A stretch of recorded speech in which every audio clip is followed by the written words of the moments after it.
മേലൂർ പഞ്ചായത്തിലെ കുടുംബാരോഗ്യ കേന്ദ്രത്തിലെ 11 മരങ്ങൾ മുറിച്ചു മാറ്റിയവരെ കളവുകേസ് ചുമത്തി കേസെടുക്കണം എന്നാവശ്യപ്പെട്ട് ബി.ജെ.പി. മേലൂർ പഞ്ചായത്ത് കമ്മിറ്റിയുടെ നേതൃത്വത്തിൽ ധർണ നടത്തി. ബി.ജെ.പി. സംസ്ഥാന കൌൺസിൽ അംഗം സുബ്രഹ്മണ്യൻ മാഷ് ഉദ്ഘാടനം ചെയ്തു. കൊരട്ടി മണ്ഡലം ജനറൽ സെക്രട്ടറി എം.ജി. മനോജ് മുഖ്യപ്രഭാഷണം നടത്തി.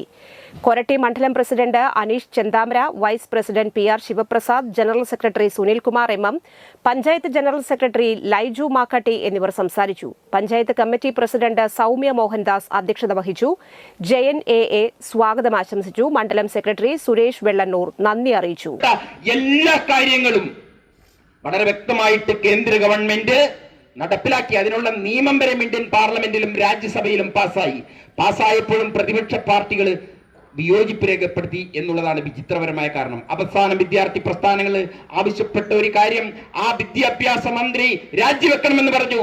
ഭാരതീയ ജനതാ പാർട്ടിയെ സംബന്ധിച്ചിടത്തോളം, ഇന്ത്യ ഭരിക്കുന്ന നരേന്ദ്രമോദിയുടെ ഗവൺമെന്റിനെ സംബന്ധിച്ചിടത്തോളം കഴിഞ്ഞ 11 വർഷ കാലഘട്ടമായി ഇന്ത്യ മഹാരാജ്യം ഭരിക്കുന്നുണ്ടെങ്കിൽ ഒരു നയാ പൈസയുടെ അഴിമതിയുടെ കറപിറലാത്ത ഈ ഗവൺമെന്റ് ഇവിടുത്തെ യുവജനങ്ങളുടെ ഭാവി വിചാരിച്ചുകൊണ്ട് അപ്പോൾ തന്നെ ഇന്ത്യയുടെ പ്രധാനമന്ത്രി ആ